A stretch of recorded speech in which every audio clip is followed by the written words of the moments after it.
Today, I'm really excited to welcome Professor Iris to the podcast. And Professor Iris is an economics professor here at the University of Toronto Scarborough, where she teaches courses in macroeconomics, international finance, and public policy.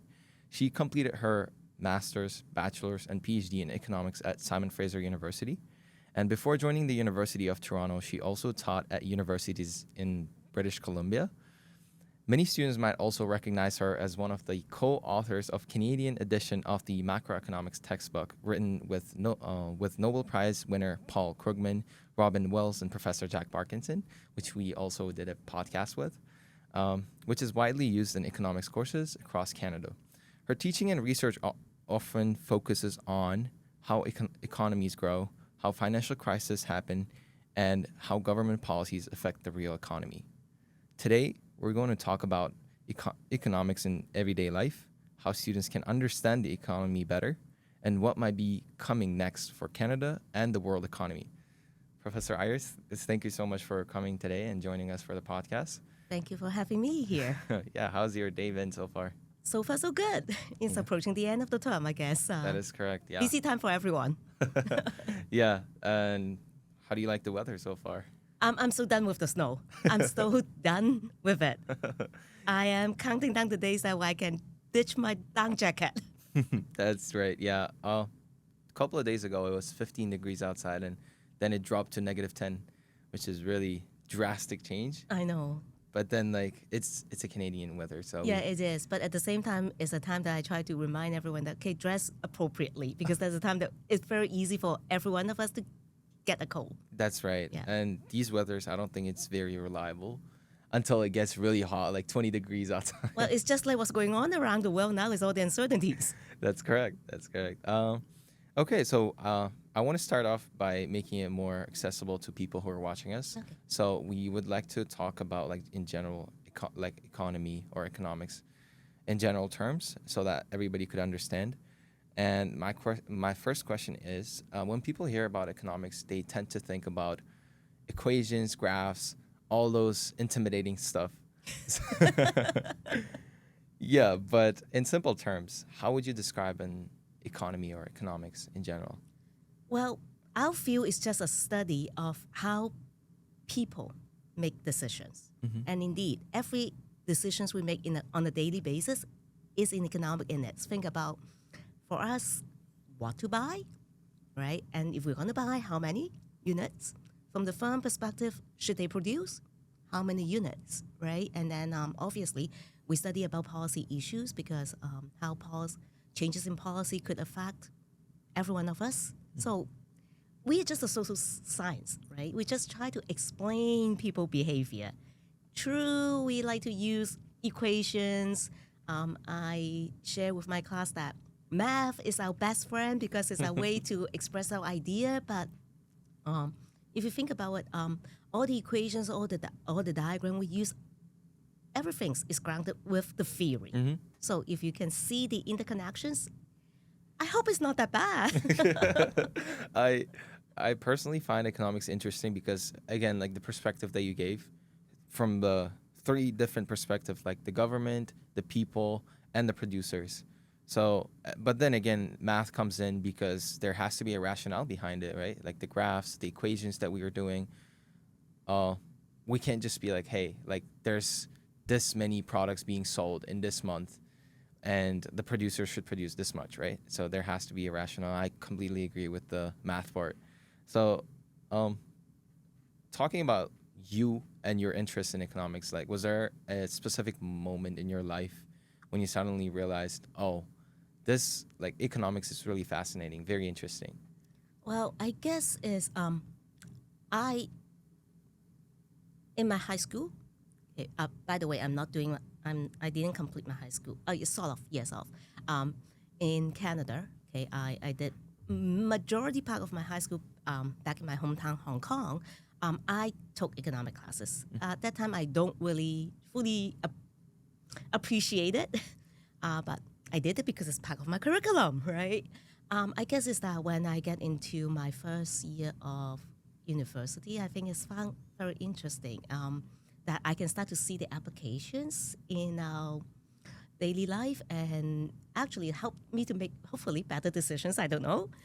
Like give you an example that in one of my very first microeconomic class, the professor lay out a problem, and then they asked, hey, when we look around, what's going on?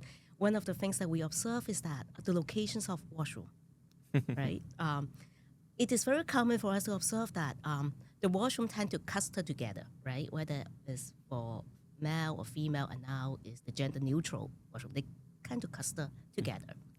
And then the questions that he put up will be, what is the economic principle we are using in here? And then we were like, well, isn't this just convenient for us in case we know where to locate the washroom if we need to make use of it? And then his answer gave us was that, no, think about that. The pumping system, we're trying to maximize the pumping system more efficiently using our limited resources. So I say that was the moment it's like, oh, sounds interesting. It sounds like it is actually applicable in our daily life. And then, and ultimately, I decided to do my major in my economics. Now you see where I am right now. Yeah. Well, you mentioned that you moved high schools. So first, were you born and raised in Hong Kong? I was. I see. And so you have done part of your high school in Hong Kong and then moved to BC, British Vancouver. Columbia. Yeah. I see. Perfect. How did you find the transition From Hong Kong to Canadian Vancouver? high schools? It's very different. I would say I'll be very different. In high school in Vancouver, my old days, long ago, before you all were born, it was really laid back. It's very different. Okay. High school in Hong Kong is very structured. It's also there's more homework, more quizzes, more tests, more. It's almost every week we got something. We have an assignment, or we have a quiz, or we have a test, or whatever. But in here it's more laid back, which is good, right? We don't have to stress ourselves out, and also give us more freedom in the choices of courses. Okay, because back home is that in about grade 9, I will have to make a decision: should I pursue the science route, or should I pursue, now they call it arts? Okay, so they give you a choice in 9th grade. You have to make a choice. They don't give you a choice. You have to make a choice. So I decided to go for the arts. So that means that I don't do any pure science subjects like biology, chemistry, and all those. No. So very limited knowledge on those subjects. I see. But in here, there's more flexibility, right? Students can still do a science subject if they want to, if they're very interested in it, and then do some art subject as well. Yeah. But not for the case for me. That's right. Yeah. And so you said the biology and the other subjects. Were you interested in those subjects? Were you good at them, or you just like, I'm not gonna think. Well, I guess is when I was in high school, I'm more interested in doing history, like reading the story, right? So I'm going for the art subject, not the pure science. I'm not a good fan of those to begin with. I admire those who can do it. It's just not my cup of tea. But it's okay. Yeah. Specialization, right? Yeah. Right? Economics Specialization. again. But I did complete chemistry class in my undergrad because it's part of my BEF requirement. I have to do chemistry, either one course in chemistry, biology, or physics. And I obviously not doing biology because it's my second year in the country in Canada. I'm still learning the language. No, there's no way I'm going to handle those terms. Okay, I'm learning English. Latin, not there yet. All those terms I no, can those imagine. terms, right? And then I sat into a physics class for 2 weeks. Every single word makes sense to me. But when they combine in a sentence that I just don't. So once again, I admire everyone who can do that. I just have a very high opportunity cost or comparative disadvantages on doing that. High using the opportunity. to pick up all the terms, right? And then I actually do physics, not chemistry, which was quite fun. At one point, I remember the first 20 elements in the periodic table. I can name them. Yeah. Okay. Not now. Don't ask me. Don't put me on the test right now. Of course not. But I like the way how you're explaining the concepts using economic terms, like the opportunity cost. You know, I guess it's just the nature of professors in economics specifically, and I kind of found like similarities between Professor Jack Parkinson and you. You're both interested in history. Like he was talking about, if I was not an economist like the professor, then I would probably be a historian. I would be talking in TV shows, like you know how they explain the different architecture, like you know all those archaeological objects. So he showed interest in that, and well, at some point, I am also an economics student. Yeah. Maybe at some point in my life, I'll be like, okay, maybe history is interesting. It is interesting because is get us where we are right now, right? And is we can learn a lot from history. Sometimes, unfortunately, history repeats itself. For good is good, but Yeah. for situations like, why we are getting ourselves into the same situations, we should learn from history. It's just like, think about, I see like reading a storybook, but it's a storybook about human beings, and it's also a storybook about different cultures, right? Different countries, different backgrounds. Yeah, fascinating. Yeah, it is really interesting. And do you usually read history books? Used to, no longer, no longer. I used to. What's your favorite one? The history book. Yeah. Like any specific topic that you really enjoyed reading? I always like to learn more about the Egyptian history. Egyptian history. It's very fascinating. And The of pyramids. course, yes. And sometimes I would like to read a little bit more about the Roman history. Yeah, of course, I'm interested in my very own Chinese history as well, right? Wow. Yeah. I am personally interested in Roman history. Yeah. I like watching movies about like, you know, how the empires were ruled. Like it's really interesting. Yeah. But yeah, talking about university again, but students were getting back to it. So when first year students walk into their first economics class, what do they usually get completely wrong about the subject? I guess as you mentioned, right? The first thing that came into my mind, oh boy, a lot of math, a lot of graph, and there's a lot of theories. I think they get it wrong is that I think they treat it separately. They say that the math is one, so I have to learn all the math. And then I have to learn how to draw the graph. And then I have to learn the theory. But I think they forget about that. The graph and the math are just simply another way for us to express our idea, to present our idea. They actually supplement, or they complement each other, maybe a better word. They are not distinct unit. They are the same thing. Interconnected. They are. And indeed, if we understand the theory, then we'll see, this is why we draw the graph that way. Or this is why we express the concept in an equation. This is how we express it. It is just a different presentation. It's also a way for us to appeal to different learners, right? Some people are more visuals. Some people are more quantitative. And as you mentioned that, we do need to test whether our theory is good or not. Yeah. And one way to do it is that we need to express it in equations so that we can get some data, test it out, whether it's right or wrong, right? I think don't get the misperception there's a lot of math, a lot of diagram. Ultimately is the theory. And ultimately, all we're trying to do is try to explain why we behave the way we are.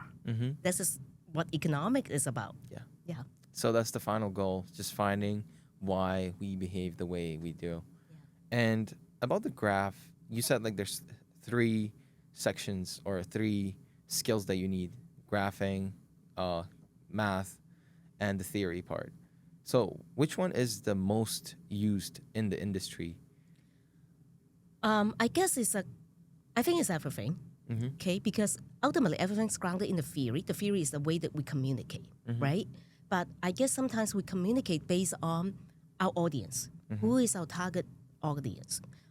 Maybe some people like to see the numbers. Okay. Some people like to see the diagram, right? And for me, I think it's important that a good training in economics is allow us to have the flexibility to explain our results, our findings, and our thought in different ways.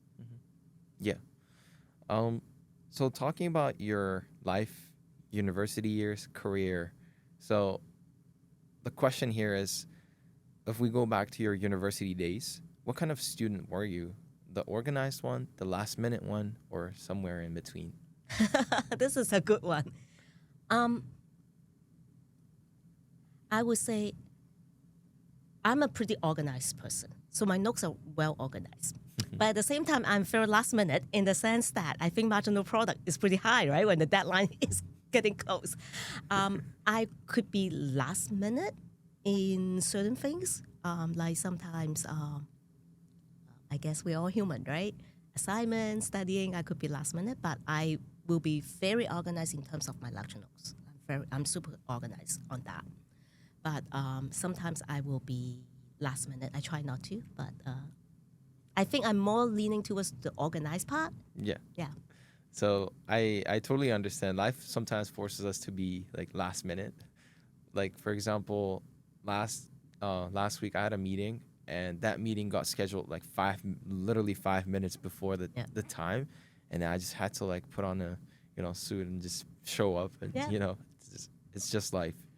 But okay, so when you were studying economics yourself, was there a class that really challenged you? Economic subjects in economics? Yeah, so for example, for me, I'm currently taking micro foundations of economics. So that's where we learn like consumption functions, like how it really, comes together. And there's like a dynamic model, dynamic aggregate supply, dynamic aggregate demand, all those terms. So for me, I personally find it really challenging because like we go deep, but then again, we pull it back to the big picture. So which one was the subject that? So if it's an economic class, I would say in my first year, I took an economic history class. That was challenging. That was challenging because I guess, well, looking back, turnout is fun, but in the process, not quite. I'll be honest. So that class was all about feudalism and the medieval European economies. And for me, you now look back, it was fun. But at that time, I was like, why am I in this class? As a lot of readings, as you should expect. I think at that time, the challenging part was I'm not familiar with feudalism, how it works. So when the entire course is mostly on that, I will have to struggle to learn more about that before I can pick up and have a better understanding of the course reading. Yeah. Yeah, that was a challenging part. I was spending quite a bit of time on that, and then I can even share with you a little story on that. That was how naive I was at that time. So it was one of my in my very first time I took it in my undergrad. It's also the second year I was in the country, so learning the language. And then the professor was very nice indeed. He gave us 20 questions in advance and then say, this is your PEP questions for the final exam. I was like, oh, PEP questions. It's me, not the professor. I must misheard that. I say, oh, it's just PEP questions, right? So I just take a look. And then half an hour before the actual exam, I waiting outside, talking to my friends, and then they were like, yeah, have you prepared the answer for those questions? I say, why are you preparing answer for those questions? This is a PEP question. So I read my book.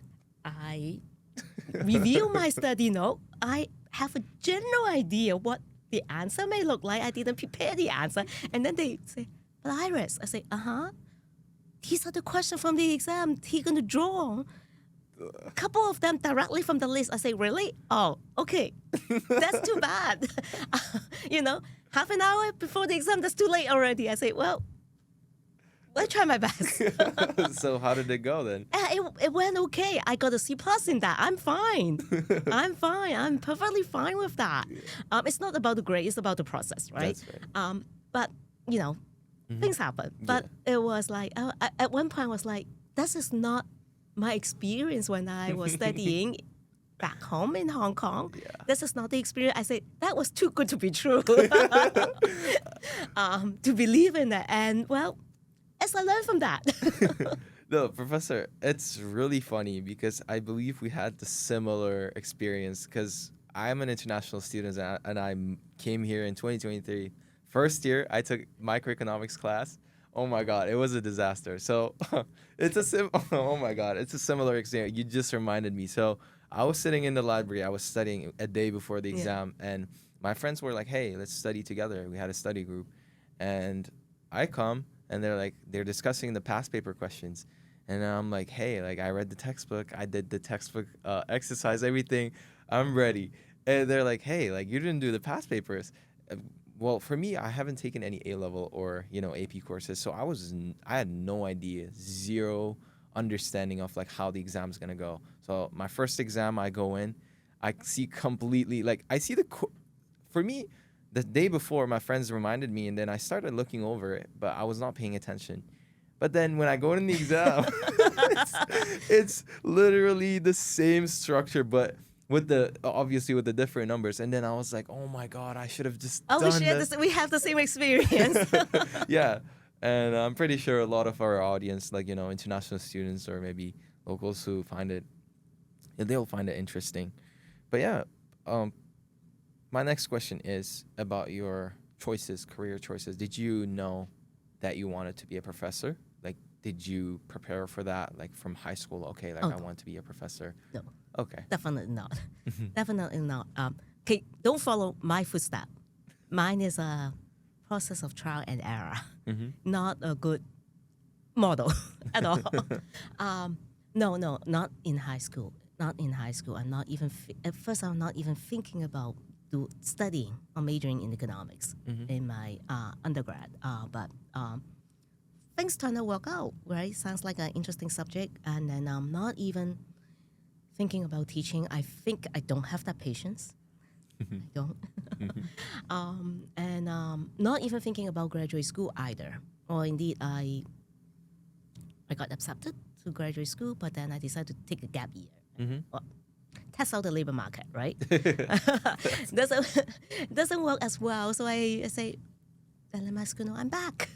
I'm back. I'll give it a chance. Yeah. So I'll start my master, but at that time I'm not even thinking about PhD. I'm not thinking about teaching academia at all. But as my part of the preparation of financial support from the university when we pursuing graduate study was that we had the opportunity to be the TA.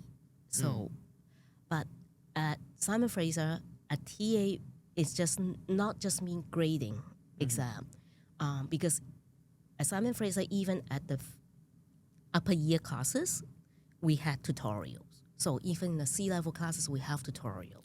Yeah, not at the D level because the class size is so small already. But at the C-level classes, all of our A, B, and C, we call 100, 200, and 300 level classes, they all had tutorials. So the TA will be the one who actually facilitate running, teaching the tutorials. It was quite an interesting experience, my very first tutorial, because I look at some of the students in the class where they were just my classmate last year. And then, and so that's my very first teaching experience. But it was quite fun. I have to say that I do enjoy that one. I think you got the satisfactions of saying that, we actually helped them to solve the problem, right? That was quite a wonderful experience. And then I guess then I decided to go on with my PhD, and then had the opportunity to teach a class while I was doing my PhD, which I was very grateful for my school, my department on doing that. They giving PhD students an opportunity to have a taste of what teaching a class may look like. Because to some extent, they thinking about we might be staying in academia. If we stay in academia, then you need to teach, right? So they want, even while we are working on our thesis, that have an experience. And then I think it gives you a different perspective.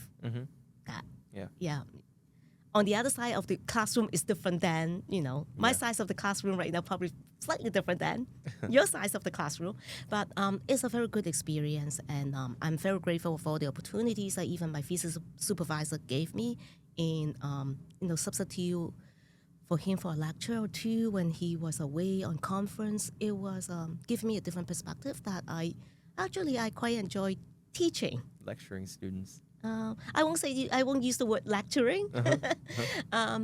I would like to say that it's a way to share knowledge, share the way that sometimes how we see the world, right? My take on certain topics, right?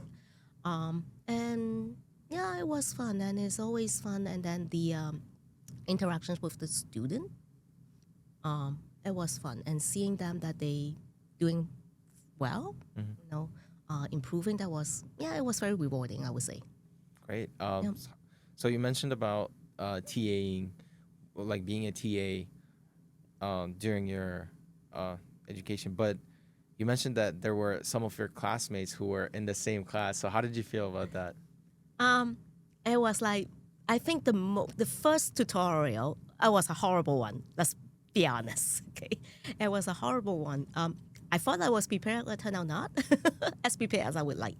And then I guess that feeling is that we were shocked.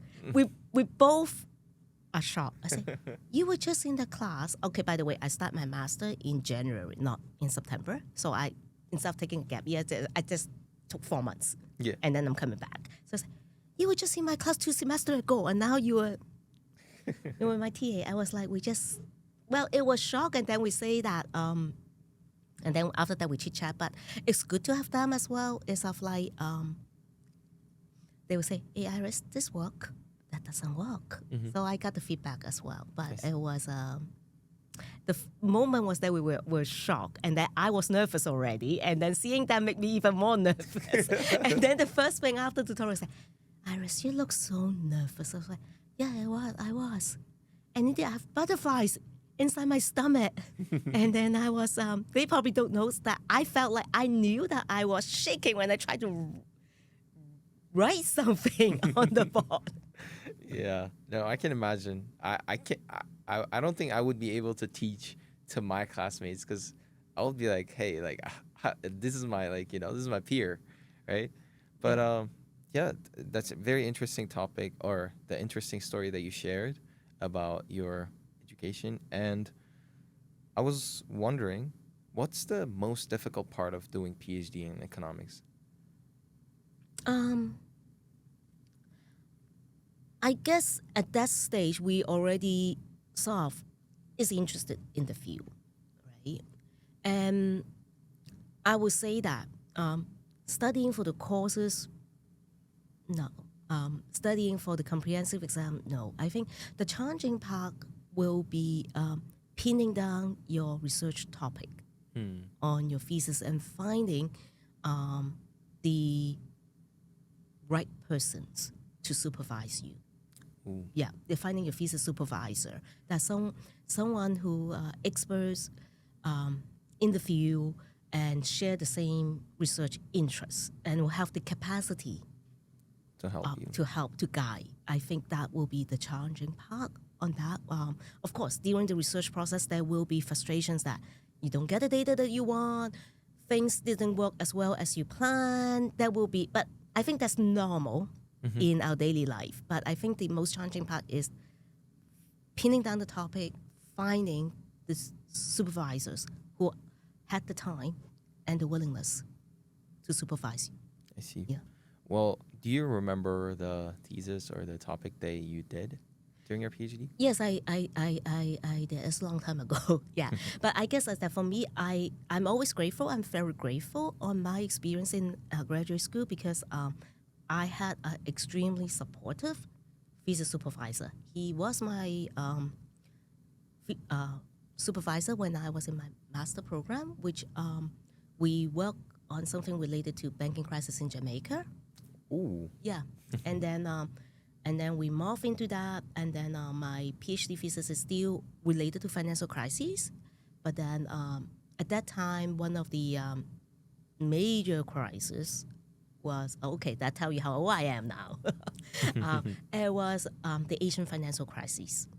Oh. So my thesis will be focusing on that particular episode, but applying the concept which is used in finance, value at risk, instead of at the firm, the micro level, Yeah. applying at the macro level. That can we somehow formulate a balance sheet type of analysis for different sectors in the economy, and then talk about how they actually interconnected with each other, so that when like a shock occurred, like a changes in interest rate, Yeah. for example, how this may have a different impact on different sectors in the economy, and how they interconnected and ultimately may jeopardize or affecting the central bank ability to defend the exchange rate, or whether it might expose the country to a financial crisis, whether it's a currency crisis, or how this may affect the banking sector as well. I see. Well, correct me if I'm wrong. That was in 1970s, That was 1997. 1997. So I'm looking at the Asian financial crisis, but Yeah. focusing on what's going on in Thailand. I see. Well, I've run through the topic really quick in my international development class. So we've talked about Asian countries like facing this financial crisis, and was there IMF involved in that? Depends on the country. I see. Depends on the country. The IMF was involved in certain countries. Some country denied, like for example, Indonesia decided not to seek help Yeah. from the IMF, but Thailand did. South Korea did. Yeah, so that's why it depends Yeah. on the countries. That's right. Yeah. Well, in my class, we've discussed about like social part of it, like how IMF can destroy countries, like like oil resources or other like natural resources. I was wondering what's the economic effect of like these financial big institutions like coming in to help the economy to kind of grow or get back to its normal state. Well, I guess at that time one of the consequences that ask people to rethink about the role of the IMF, right? Because as you mentioned that because there's no free lunch. Okay, when IMF there's no free lunch. When IMF get involved in helping the country to resolve a crisis, they usually come in a bailout package. But the bailout package is come in the form of loans. Yeah. But at the same time, they also come in suggestions or requirement on country making reforms in the economic policy, Yeah. right? And that give rise to a debate on, I'll using that phrase, is the medicine too strong that kill the patient? Yeah. Yeah, you might come across this phrase. That was the phrase I actually using at that time to describe their impact. Well, I guess is that require the IMF to really think about what unique and specific about the country that experiencing the crisis. And when they design the policy, they really have to take into account of the other social, political factors into it. Sometimes when they try to do a textbook solution, it might not work. Yeah. Because the situations is unique. Each episode of financial crisis is unique one. Very right? unique. And then some of them, when they do the policy design, they really have to take into account of like the social factors, the cultural factors into consideration. There isn't a one-size-fits-all solutions. Yeah. Right? But that is why the IMF is under a lot of scrutinizations at that time as well, as you come across in your development classes, and it might also come across in your other classes. Maybe poli-sci class may touch on that, right? And I don't know whether sociology class may touch on that, but that was the theme is they need to take into account what you need, with the country-specific need, and what's special about that countries when they design the policy. But at the same time, those countries also need the help, Yeah. right? So it's a delicate balance.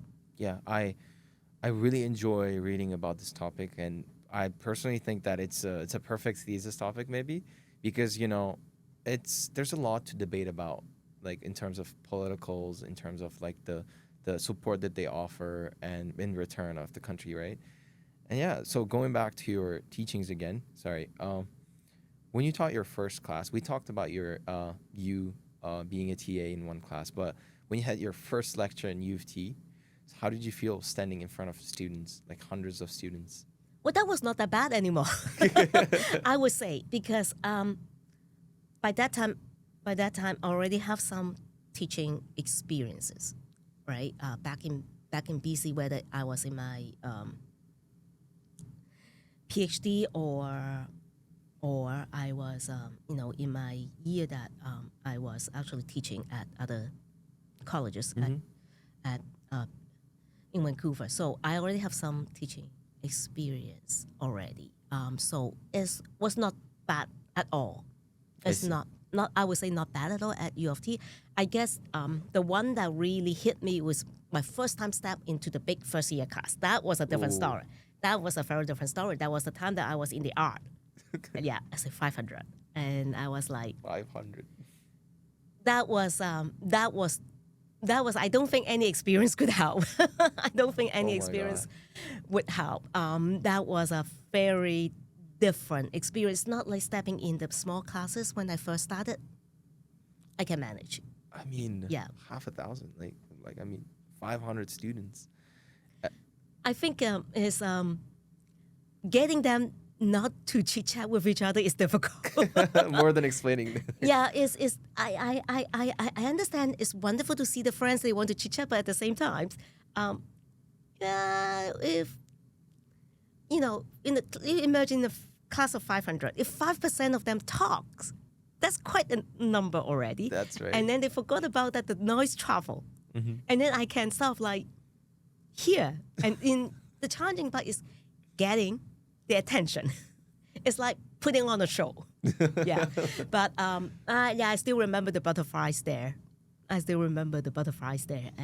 but it was, and then I say, boy, also, how are you going to explain the concept to them? Because a lot of them haven't studied economic at all.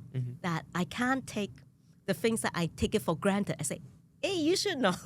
I say, no, they don't. Yeah. This is why I'm here. Yeah. Yeah, so it was that one was a Quite a challenging one. challenge. Yeah.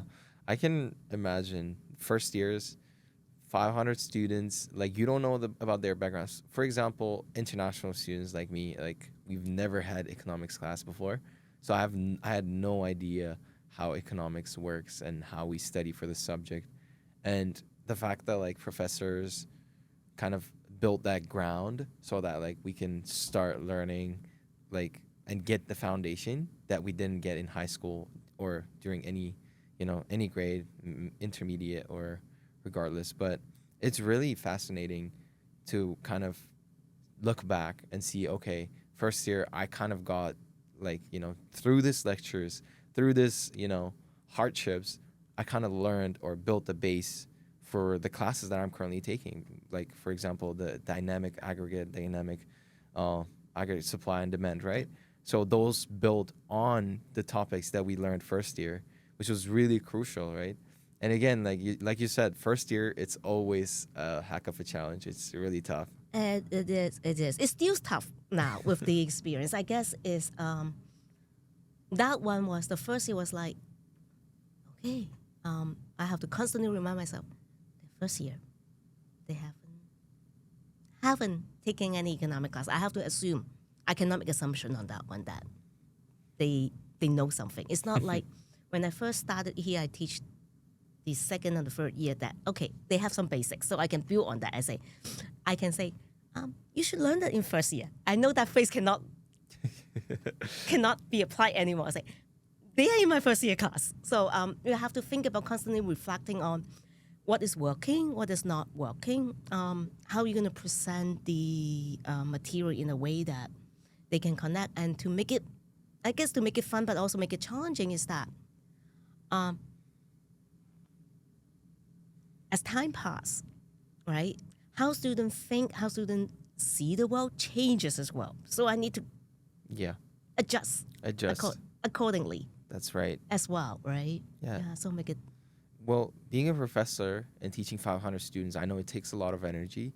Like there's a theory called, I'm not sure about the exact name, but there's a theory basically that says 500 students, they take up energy from the person who they pay attention to, right? So I wonder, how do you manage stress, or how do you manage, like, how tired do you get usually after your lectures, and how do you get rid of that feeling? I always consider my day is done once I finish my first year class. As you say, it takes a lot of energy because it's not linear. Yeah, if you think about that, it is indeed is exponential. Yes. Right? Managing 120 classes is very different than managing a class with 500, and in the exam time is definitely exponential, right? To get there, I guess you think about this is the topic that I'm going to share with my class. This is the things I'm going to share with them. It's a bit fun. It's a topic that I enjoy. Hopefully they enjoy. I guess sometimes students didn't know, and they might not aware was that they think the classroom is big, and so we don't know what's going on. And indeed, if you have a chance to stand in front of the podium, you know that. You sense that it doesn't matter how big or how small the classroom is, you actually sense what the class is doing. Oh. Yeah, you sense it. Even my eyes doesn't have to be looking at them, but you sense it. Yeah, you sense it. And that's why they didn't know that sometimes, which I appreciate, many students do that, is that the fact that they are engaging, like even simply knocking their head, or say when I ask, hey, can I move on, giving the response, they are also feeding me the energy to move on. Oh. Because I know that I have an engaged group of audience, right? You think about two ways. Of course. Right? We try to engage you in the topic that we find is interesting, and hope you feel the same. But at the same time, maybe it's helped now with the podcast that, just simply giving a simple nod, or even doing a little, when we ask the questions, doing a little gesture. Yeah. We're actually feeding energy to your professor as well, because we know that now we are having a conversation like what we are having right now. We are engaging with each other, and that you're feeding us the energy back to continue. I see. To lecture. Just giving I didn't realize how important it is. I could imagine like standing in front of people and explaining certain concepts, and you actually don't know if they got the concept correct or not. So yeah, just noting down mental notes for everybody. No chit chatting. I'm counting them. But let's talk about students and the difference between a successful student and the student who's struggling. So from your experience teaching thousands of students, what separates the students who succeed and from the ones who struggle? I guess one aspect will be the time management. I think we all make this mistake. We underestimate the time we need to get the job done. I see. Right? I think sometimes university, education, I see it, one of the skill that we want you to learn is time management, right? Because sometimes I do sense that you all look stressed. Yeah, it's obviously when multiple deadlines show up, right? So I guess one thing is to distinguish them is the time management, right? And we always underestimate the time we need. I do that to myself as well. Don't get me wrong. I do that to myself as well. And then I have to apologize. Sorry, it takes me longer than I needed to get the job done. It's happened to me. So I took the advice of one of my visa supervisor, will be Iris. Anything you think you estimate the time you need to get it done, multiply by 3. That will be the actual time. And then I asked, why? And then he said, well, yeah, even I'm focused on that. That is a time, but unfortunately, everyone is so busy. There's so much going on, right, around us that we might got distracted, or there may be some emergency show up that Yeah. we might there are things more important that we need to attend to, Yeah. right? So that's why you say multiply by 3 to take into account of these unforeseen circumstances. Yeah. Yeah. So I personally think that it is true because sometimes I sign up for events, sometimes I sign up for student clubs, and then I think, okay, I'm a hyper super human being. I can do everything. Okay, if I dedicate an hour here, I have another 2 hours here, so I have to do something here. And then once I get to a job and I realize, okay, I might need more than 1 hour, I might need more than 2 hours. Completely agree. And is there any study habits or any habits that you recommend developing for first years or just in general for university students? I guess is ask questions. There's no such thing called a dumb questions. It's ask better than not ask. Remember my experience, my economic remember. history class, right? Yeah. If I'm not sure, I could have asked, Yeah. right? Yeah. But I make the assumption that that was too good to be true, right? So if not sure, ask questions, right? And I think the other habit or maybe tips that I would share will be I think a lot of us, even I do it myself, that I read the questions. I have the answer, I read the answer. I say, yeah, the answer makes perfect sense. I think I know. But it turned out that I don't know much until I actually sit down and write it out, attempt it myself. Yeah. Yeah, I think that might be something that, especially for economics courses, that it is important that we sit down and practice and write it out. Then it becomes your muscle memories, right? That's right. And you can also know the little tricks in the process of answering the questions. Trust me, I still do it. When I draft questions, I have in my mind, I have an idea what the answer may look like. Don't get me wrong. Okay. But then it's not until I sit down and try to type out the questions, and I say, oh, yeah, there's a little twist there. And, oh, I forgot about that. And then I say, okay, I need to tune down the questions a little bit. I need to revise the questions a little bit. Or I need to rephrase the questions to make it clear.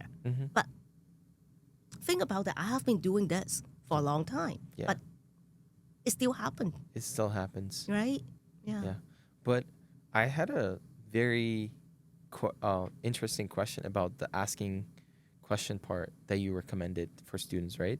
So I was wondering, how do you feel when the students raises his hands and he asks the question, the topic that was mentioned maybe 40 minutes ago or maybe 30 minutes ago?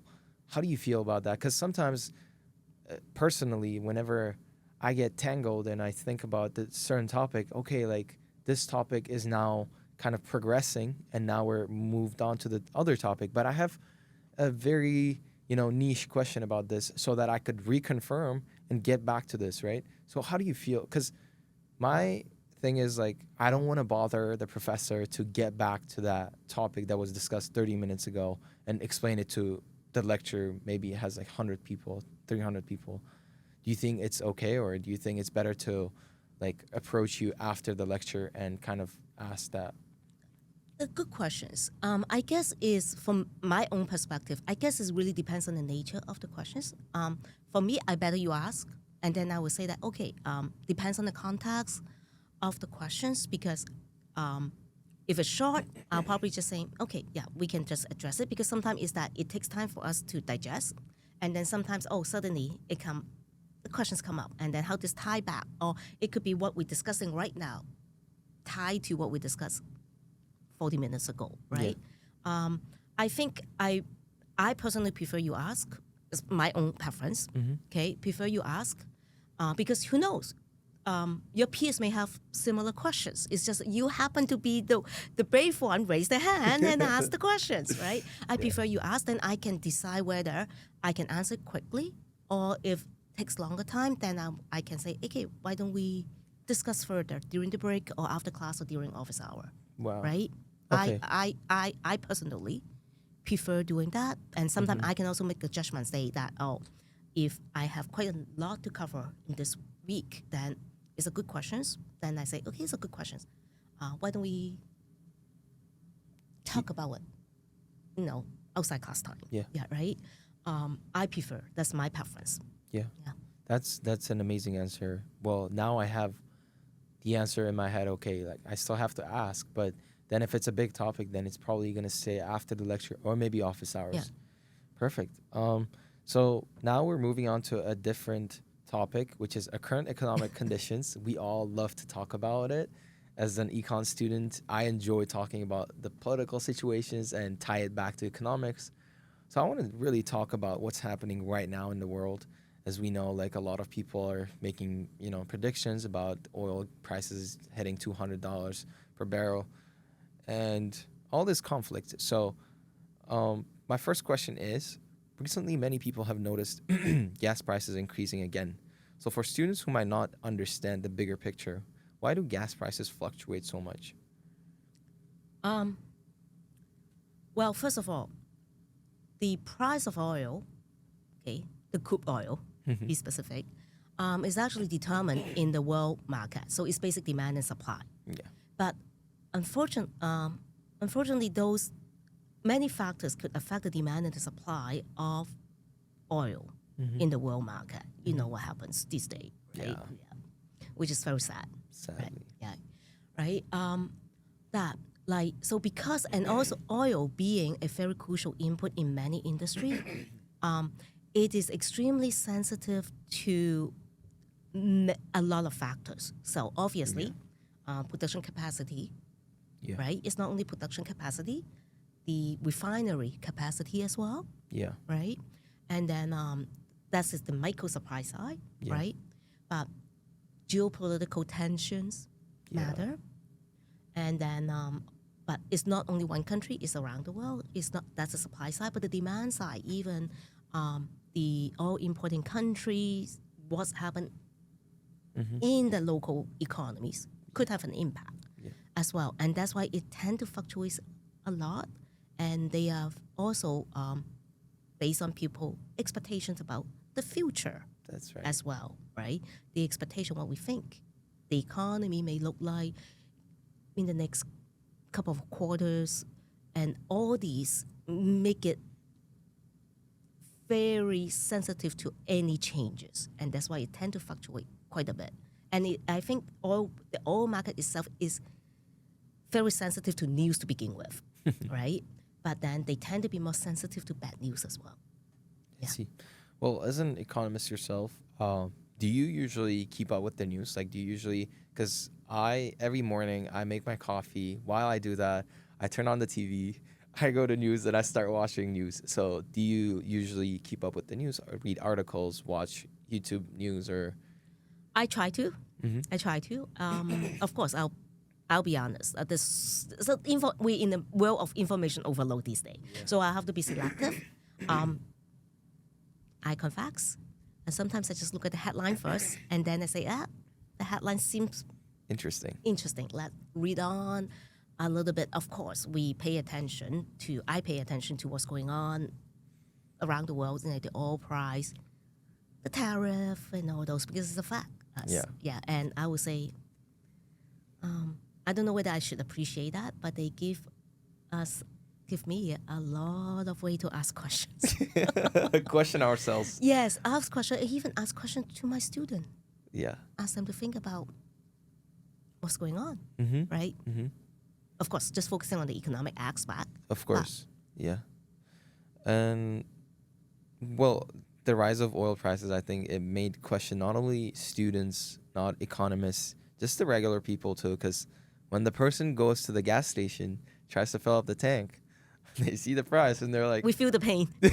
well, do I even have to go to this place? Can I not take TTC? That kind of question. So I think it's really important, and I personally enjoy seeing how it plays out as an economy. I know we like to make predictions, we like to make forecasts for the future, and I really want, or I really like to see those like predictions come into play. Like, okay, like this time when the shock hit, we predicted that it's gonna raise to $200. Did it actually raise to $200? So how did it go? Because every crisis, you've studied more than me, but every crisis has its own like way of like settling down, Yeah. like own solution, right? Yeah.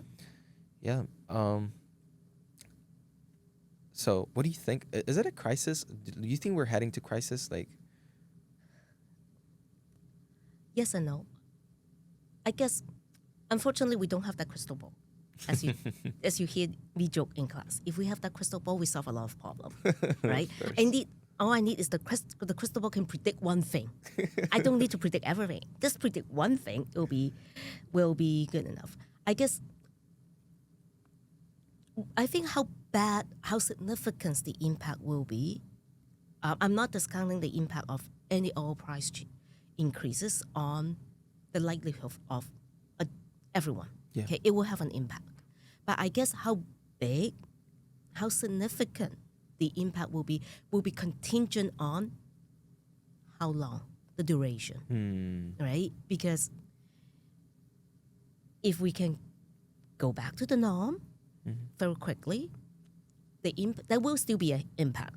Yeah. I still believe there will be an impact, but the impact will be much smaller than if we drag it on. Yeah. And I hope not.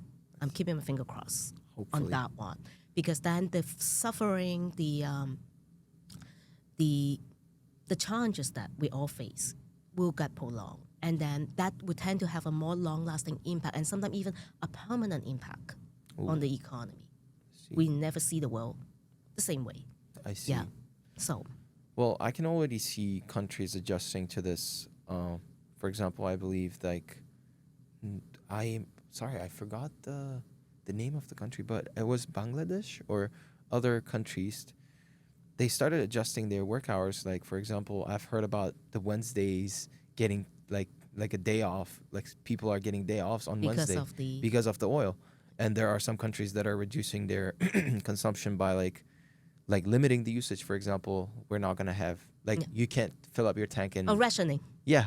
Yeah. So you can't fill up your tank on Thursday, which for a regular person seems very odd, because why would I not fill up my tank on Thursday, or why would I not work on Wednesday? How does it affect? So what do you think the rationale is behind that? Like, specifically, are they trying to like plan the current oil reserve so that it lasts for a longer time, or Partly that got to be the case, because the problem is that currently no one knows how long it'll drag on. That is the very sad part, and then it's very difficult to plan, because now it's almost about 20% of the supply is being cut off, right? Yeah. And unfortunately, this time it hit countries differently. Some countries are more hard-pressed than the others. And then for those more hard-pressed country, the Asian country in this case, they have to make plans, right? They have to make plans. And to some extent, they're anticipating that, okay, if there is a shortage in the supply, right, they still need it, then how they're going to allocate the resources, very limited resources, in the most efficient way. Yeah. So I can see why they can do the rationing, because they say, well, then we have to set priorities. That maybe the essential industry need to get access first. That's right. And then go down the list, right? And that creates distortion. I see. Right? That creates distortion. Yeah.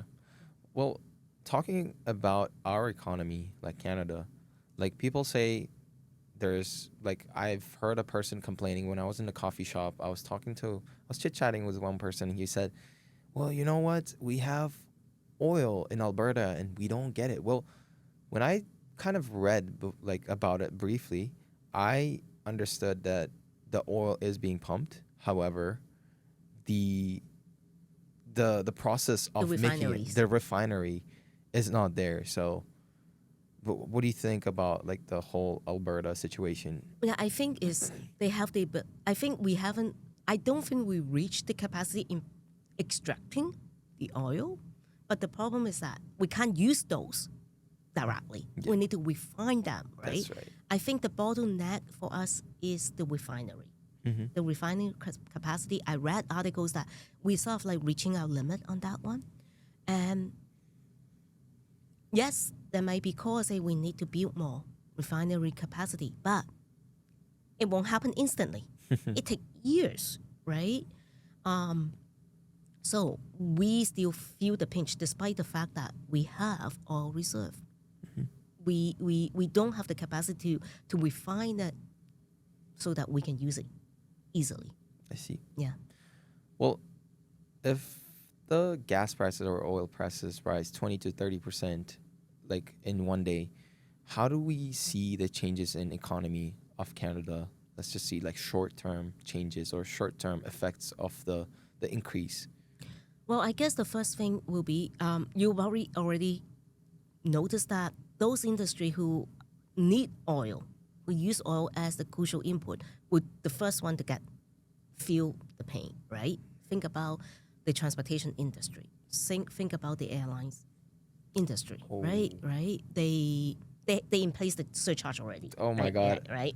Just a point of reference, I was because in summer we take breaks. I was planning to book a ticket for Alberta back in December. When I checked, there was $250 with tax back and forth. So now I check it, it's $550. It's almost double. Yeah, here we go. Now you see it, right? So they will definitely feel the pain, and obviously, if they cannot absorb the cost, they will have to pass it on. That's the first thing, right? So the industry got hit on that way. Yeah. But remember, oil and the byproducts are used in many industry. So a lot of industry will feel the impact. And even for those who don't use oil directly, but if they need support in the logistic, in the transportation, the cost is still going up, right? So that's the supply side. Yeah. Right? On the demand side, you think about that. For us, we have a limited budget. My income doesn't catch up. I wish, but not, right? My salary won't go up. So I have that monthly budget. And I need to fill my tank to get to work, right? Yeah. So that means that it's a resource allocation then in micro, right? Yeah. How to consume based on our budget. It's a constraint optimization, right? I have to I have to fill up my tank so that I can get to work, send my kid to school, so on and so forth. So when a larger portion being allocated to that, isn't it? There will be a smaller portion available for other, I would say, non-essential items. Like, do I need to buy a new pair of shoes? That's right. May not. Do I need to eat out? I can cook at home. Well, by the way, I don't cook, but eat at home, right? Yeah. So that will have an spillover impact on the non-essential industry as well. Then those industry will find that, well, the sales drop, right? Then it's just like a domino, a spillover effect to the rest of the economy. And that's also explain why you might see that in economic class, we pay quite a lot, especially macro, we pay quite a lot of attention on any oil price changes. Yeah. Yeah, and it's always on the business news when the oil price goes up, sort of like, it's on the headlines again. Yeah. Well, oil prices, for me, I've got introduced to this topic in the current class that I'm taking. So the oil price in itself is like a very different shock. It's like a pandemic type of shock, like I would say. But then, like the point that you mentioned about the disposable income, right? Well, it does definitely decrease for people, and there's choices that we need to take as rational agents that we call. Hopefully we behave rationally. Well, hopefully, right? We're hopeful. But then again, there's like consumptions that like there's autonomous consumptions. Like there's specific bills that you have to pay, like your mortgage, your houses, they're not decreasing. Yeah. Right? So, and about the inflation, which is a really interesting topic. So when gas prices increase, they say like it causes inflation. So what's your stance on that? How does an increase in oil price eventually affect things like food prices or rent? It will. We might not see it immediately. It will be a trickle-down effect because Monday, you know that the inflation rate for the month of February was 1.8%, right? But remember, that was February. before The the war. oil price goes up, right? The price of gasoline is in our consumption basket. So we might start to see the CPI to pick up this month. But I don't think we're able to see a more significant impact until a couple of months later because it's the trickle down. Okay. Yes, the oil price goes up, but then for other industry, I think they start to feel it later because like the transportation cost goes up, then, firms may try to see whether they can absorb the cost. If they cannot, they pass it on to the consumer. Supply chain destruction. Yeah. Yes. It takes time to work it way down. We might not able to see The immediate impact. Okay, for like the immediate impacts that we feel that the pain when we fill our tank. But the more fuller impact, I probably expect it probably give us a couple of months because think about for grocery. Isn't it we need the trucks to ship the goods to the store? Yeah. Right? But they use oil, That's right. right? That's the input cost. Yeah, in times of geopolitical tensions, like it gets really tough to kind of understand how it's gonna affect and where it's gonna go. So for regular people who have no idea how the economics works, who have no idea how the inflation works, it's gonna be really tough, I would say. And we were just discussing about the timing of the borrowing or the central bank essentially, like, trying to decrease the prices, the interest rate, and then try to affect how people save or, use their income. In times of geopolitical tension and economic uncertainty, what economic indicators do you personally watch mostly?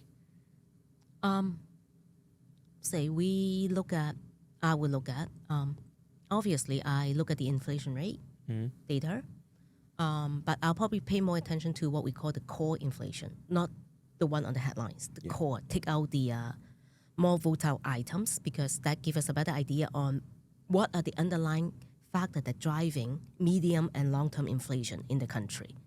Acknowledging the fact that when the Bank of Canada change interest, it takes about 6 to 8 quarters to have the full impact, right? Yeah. So that's why they also look at the core.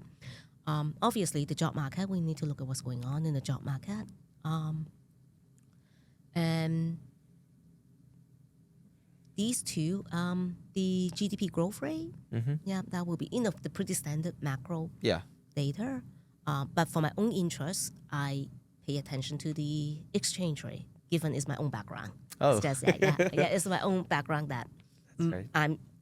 my specialization is international economics. So naturally, I'm going to look at the exchange Exchange rate, rate. right? Yeah, that will be the one that I'll probably pay attention to. Yeah, and I will probably also look at the housing price. Because the housing price will obviously will affect consumptions, but it could also affect the performance of our banking sector. That might. Yeah.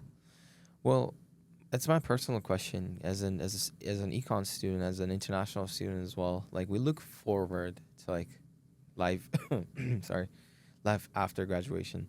So, do you really think that it's gonna, kind of improve or the economy will grow after, let's just say, like the war is over in a couple of weeks, let's just say, and the housing prices? Do you think the economy will correct itself, like after a while, maybe 2 years, 3 years period? I do in the sense that over time we do observe that actually we're showing an upward trend. If we look at the income per person. I see. Right? But there will be bumps. There will be good times. There will be bad times. Let's be honest about that. It's fluctuation. Right? It's fluctuations. That's why we need to study economics, right? We all do too.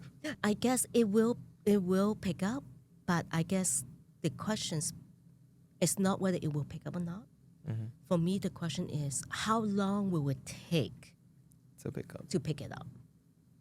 I think that I'm more concerned about that than whether it will pick up or not. or not. Yeah. Yeah. I see. Well, now we're moving on. We're a little bit short on time, but we're gonna be moving on to your personal life, outside of economics. So I heard that while you were talking about like inflation rates and the economy, you mentioned that you don't cook. So I was wondering if you do have any hobbies like cooking or any. Well, obviously, cooking is not. Cooking is not. No, you may be surprised that I used to do rock climbing twice a week. Wow, Yeah, I do. that's an interesting hobby. Yeah, I did. I used to do it when I was in Vancouver. I did it twice a week. I actually bring my own pair of shoes and everything from Vancouver to here. Oh wow. Yeah. I Have used to you do tried to do it in Toronto, Pan? No, I guess I'm getting old. My joints are not holding it up. I do that. I did enjoy doing jigsaw puzzle. Jigsaw puzzle. I have quite a lot at home. I see. Yeah, I do that. Sorry. What was the? Could you tell me some context? Because The jigsaw puzzle, just the puzzle. oh, the puzzle. The I jigsaw see. puzzle. I did that. Yeah, I built quite a bit. I have quite a lot at home. Well, very peaceful hobbies, I would say. Well, Yeah, I think it's solving a way to puzzles. take the mind off, right? That's right. Yeah, that's right.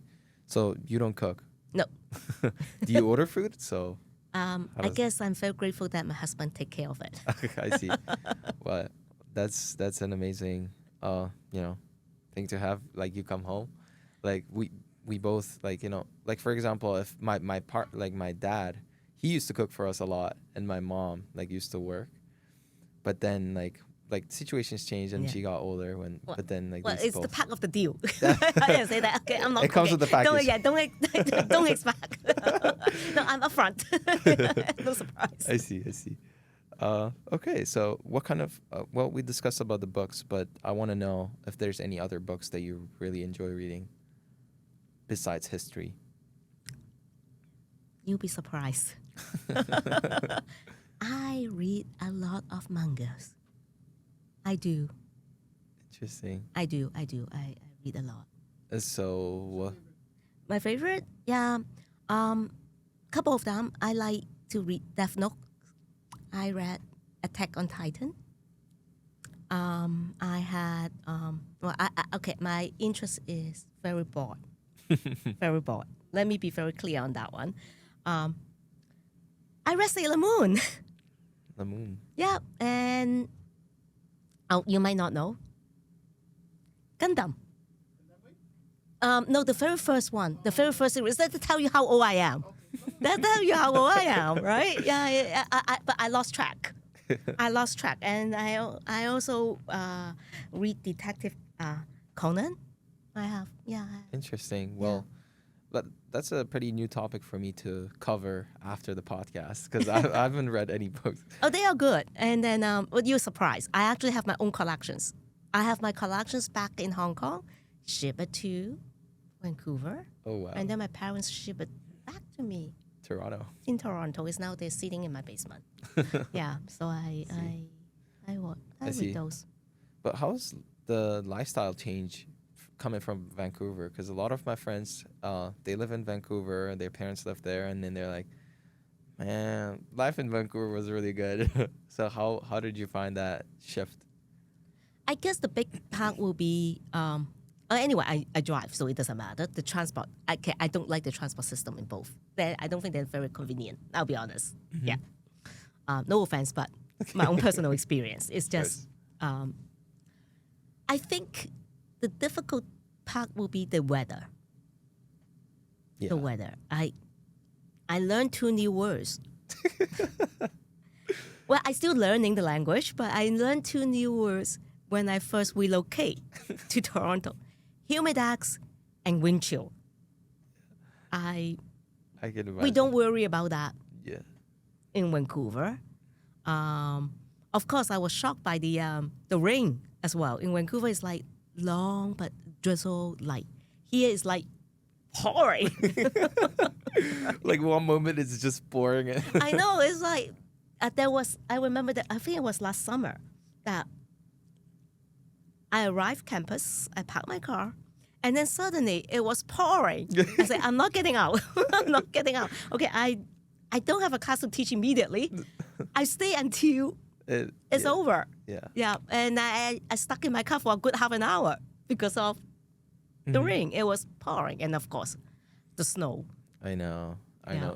It's really tough. Like people who move from Vancouver to here, sometimes I ask, man, like why do you have to, Yeah, you know, but there's a lot of fun stuff to do in in Toronto. Toronto? In Toronto, Yeah, there's a lot of fun stuff to do. It's very diverse, that's right? right. There's a lot of fun stuff. Mm-hmm. Yeah. I remember when I had my interview for the job. Mm-hmm. It happened to be near St. Patrick Day, so I, managed to Go to the go to attend the parade. Take a wow. look. Yeah, That's the best yeah. thing. Yeah. I think it already happened this year. It already happened, I guess. See, Yeah, I always miss that. yeah. So I was there. It was like just before I took the flight back to Vancouver. Oh, they're having a parade in downtown. Okay, I'm in downtown. Why not? Why not? Right? Part of it. Yeah. Yeah. Be there, right? For the experience. Of course, for the experience. But what does the perfect weekend look like for you? Doing nothing. I love that. Just doing nothing. If I don't have to worry about I have email has an answer. Don't have to worry about my teaching. Spending time with the family. Spending time with the family. Yeah. I see. Do you have any kids? One. One. I see. And does he or she study at UofT or Oh, she's in grade 11. grade 11? She's in grade 11. Incoming UofT student. She's interested in it. We'll see how well she Performs. performs. Yeah. Perfect. Well, if you had not become an economist, what career do you think you would have chosen instead? Good questions. I haven't really think about that, but I will pretty sure I'll probably not stay in Canada at all. Very likely, I'll be exploring option back home. Wow, in Yeah. Hong Kong. Yeah, Hong Kong. See. Yeah. Would you consider yourself working in banking industry? More likely very likely in the financial industry, given my training. I see. Yeah, but yeah, I'll probably more likely because I did explore the options going back to Hong Kong when I'm near my graduations, near finishing my PhD thesis. Yeah. Yeah. Okay, perfect. So now we're approaching the end of the podcast, and I have some fun questions. Well, as I mentioned, Yeah.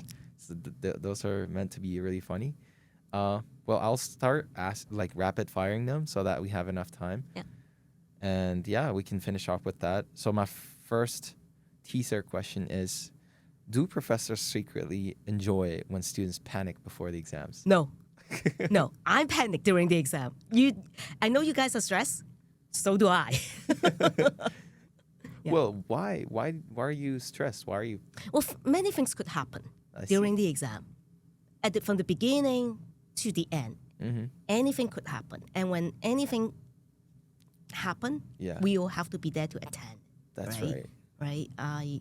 So no, I want the exam to run smoothly. We do not derive utility for seeing students panicking. No, we don't. That's a perfect econ answer. Yes. Here we go. Is there any following up with the question, is there any funny stories that you have about the exam? Just one, if you could share. In what context? I have a lot of stories. For example, when I did the podcast with Professor Grinnell, he said there was a student who got a pen that lasted Oh, I know. I have one. Yeah. I have one.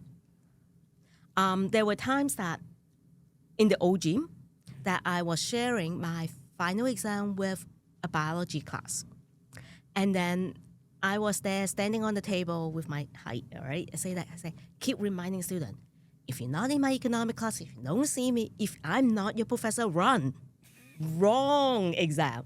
And then half an hour into the exam, a student raised their hand and say, isn't this a biology exam? I was like, oh no, boy, economics and biology, what a different subject. Oh my God. And then I say, the biology exam is on the other side of the room. I think the student was really in his own zone, Yeah. so nervous that could not process. And then half an hour into the exam, flip the question, say,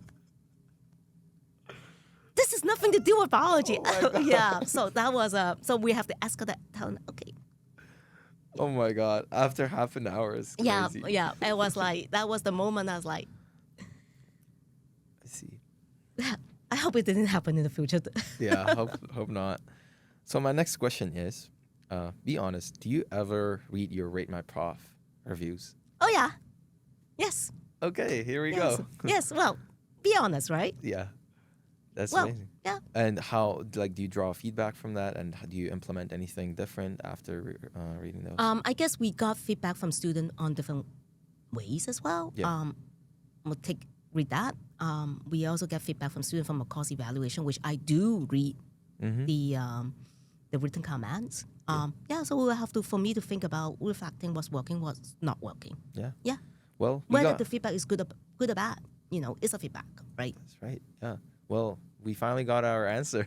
A lot of people from Reddit, they always ask me, hey, whenever you do a podcast with professors, please ask them if they check the Rate My Prof reviews. And I don't check it frequently, be Yeah. honest. But once in a while, I'll be just nosy, right? out of interest. Yeah, out of interest. What my student think. No, that's very valid. Yeah.